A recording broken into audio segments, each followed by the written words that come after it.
Hello, folks. I am your host, Franco Vega, and I want to thank you for tuning in to the RightWay Podcast. On this program, we'll interview folks who have been through some pain, like my beautiful foster youth, and who have turned that pain into power. To learn more about our organization and our mission, please visit our website at therightwayfoundation.org. Hello, folks. Welcome back to RightWay Podcast. Our theme is taking our pain and turning it into power. We have an awesome alumni in the building. Goes by the name of Juan. Welcome, Juan. Hey, thank you, Franco. Thank you for having me. Well, thank you for signing up for this. You have an awesome story. The audience is going to love to hear from you. So let's go from beginning. Tell us, who is Juan? There's one sister. Oh, wow. 4 brothers, one sister. 4 brothers, one sister.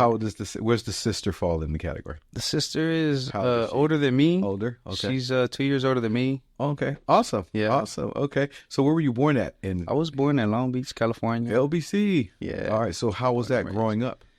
Growing up, it was, I want to say, well, for me, it was tough growing up because I didn't have my father around. Oh, your father. When did you guys lose your father? My father's been in and out of my life since I can remember, but I want to say around 5 years old was the last time I got to physically hug him and remember a memory with him. So you don't know why he was in and out of your life? Well, he was in and out of my life for his decisions he was making, and he was in and out of incarceration. Oh, he's in jail, locked up. Yeah, he was in jail most of my life. So that kind of caused a big gap in our household.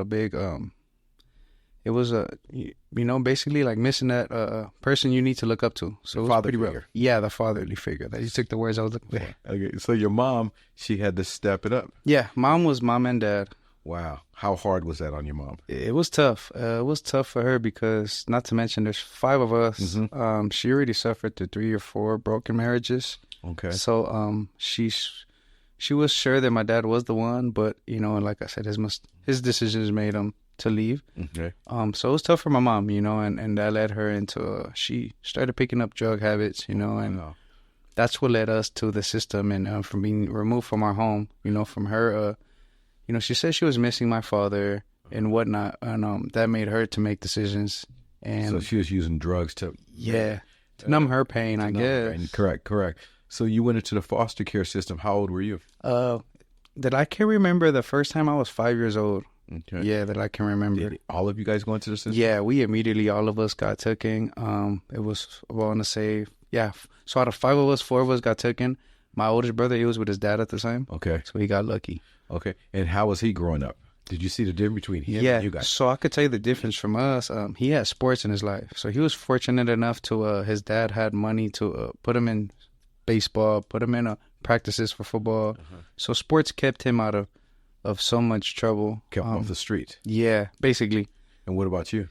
With me, I can say the opposite. My mom didn't have much money for sports, didn't have money for uniforms, for cleats and stuff like that. So when it come to making certain teams or whatnot, tryouts, I was really good at stuff, but I didn't have the equipment. So I got stuck in the streets of just running the streets and just trying to find new friends because my friends that I was with at tryouts and whatnot, they made it on the team. Yeah, and correct. So they moved on to games, and then I got stuck with the kids in the streets that didn't make it to. And where'd that leave you to?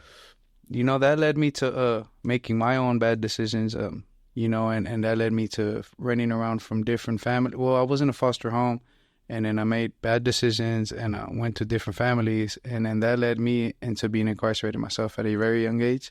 So, wow. Juvie. You start following your dad's footsteps. Yeah. As a kid, when you want that hug from your dad and you want that kiss and that your dad to rub your head and say, hey, good job, son, or whatnot. I can't tell you what that feels like. Mm-hmm. So when you reach a certain age, when you're having questions where your dad's at, why did he leave us? What was better that way? To leave the family.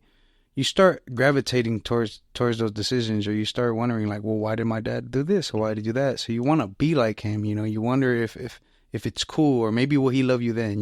That hug, will he give you the hug then? So I found my way in his footsteps, basically leading in the wrong direction, but the direction he was in, and I never got that hug. Is he still with us? He is. He's still. Yeah. He's not. He's still incarcerated. Oh, he's still locked out. Yeah. Okay. Okay. We talk from a phone, maybe, if I'm lucky. Okay. Yeah. All right. Good to go. So, how long were you locked up for? I did about I want to say from the age of 15 all the way to 24. Yeah, because now I want to lead into the success, Yeah. The audience is waiting to hear. Yeah. Because, my man, you turned it around. So Yeah. let's talk about the positive. When you got out, what did you do? So when I got out, well, it started before I got out. When I was in there, the reason I say before is because like when I was in there, I started like realizing that certain decisions I made kept me in there. It wasn't because I did something bad. It's the decision making I was doing was keeping me in from coming home. And then I realized, well, hey, I made certain decisions and I came here and I still didn't see my dad. I still didn't get to hug him. That's when I realized that I'm never going to see him. Come home, come home, do good, do what he wants me to do, right? And then I realized that I never made him happy at decisions I made. Like I realized later on, like, damn, the whole time you're trying to make your dad happy, he's mad at you. Okay. He wants me home. He wants me in school. He wants me to have a paycheck. So those things kind of flipped on me like, well, your dad wants you to do good. Your mom, of course, my mom wants me to do good. So then it kind of hit me. I had a mentor, and he showed me what it feels like for me wanting to do good. Okay. Yeah, if that makes sense. No, it makes clear sense. Yeah. Wow. So you hit the streets 24, released. Yeah. So let's start start there. That's where the excitement. So that, I hit the streets. Father's still incarcerated. So my mom, sadly, but the truth, she was still off drugs. I can say she was probably in deeper than ever. So I didn't have a home to come home to. Like I literally, the day I got out, it wasn't like most people come home from wherever they come from, whether it's college, jail, whatever. Their mom picks them up first door, getting off airplanes, your family. I didn't have none of that. So I cannot tell you what that feels like. That motivated me. That showed me like, well, you have no choice. Who's gonna pat you in the back? Yourself. Like you have no choice. So that was been my my mindset. Like I have no choice. I have to do it.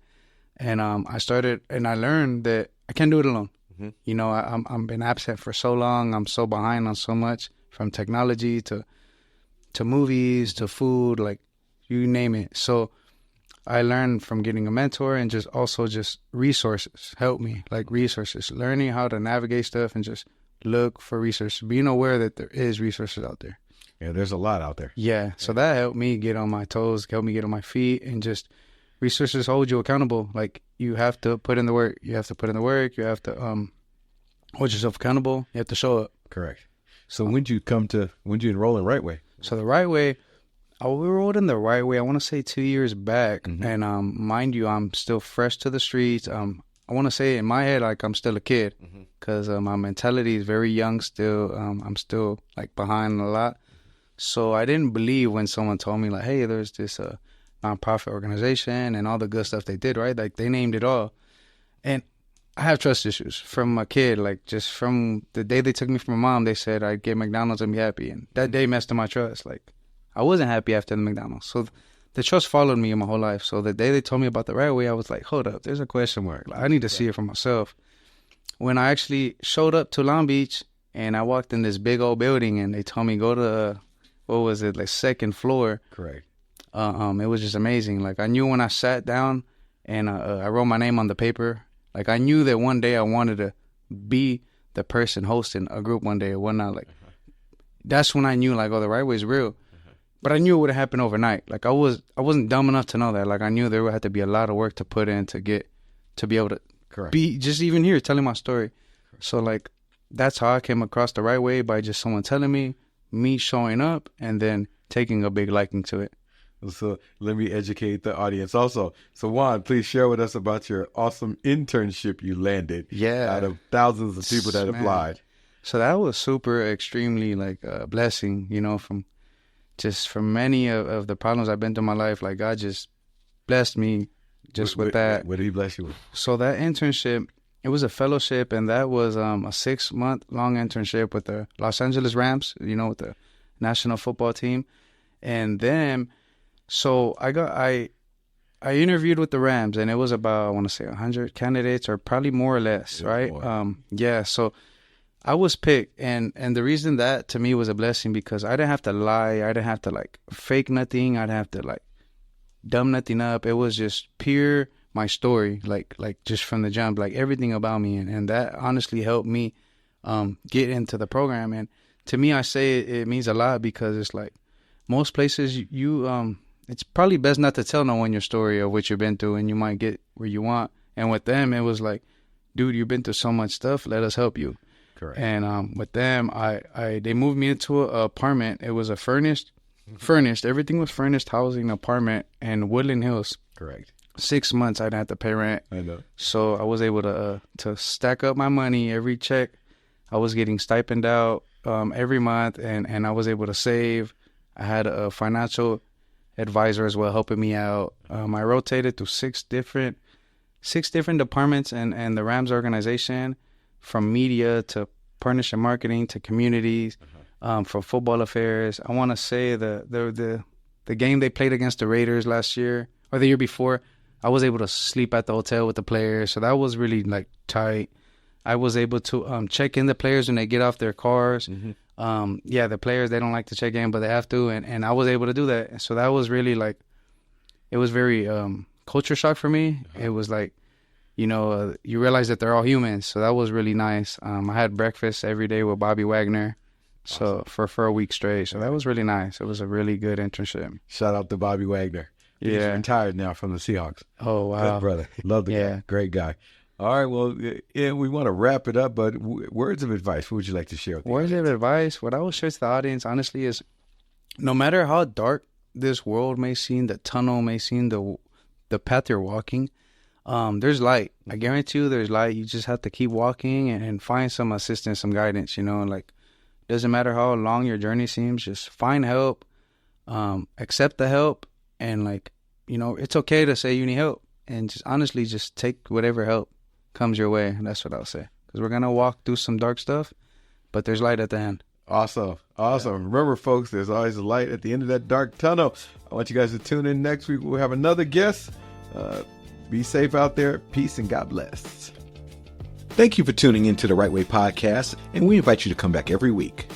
Read more about us and our mission at therightwayfoundation.org.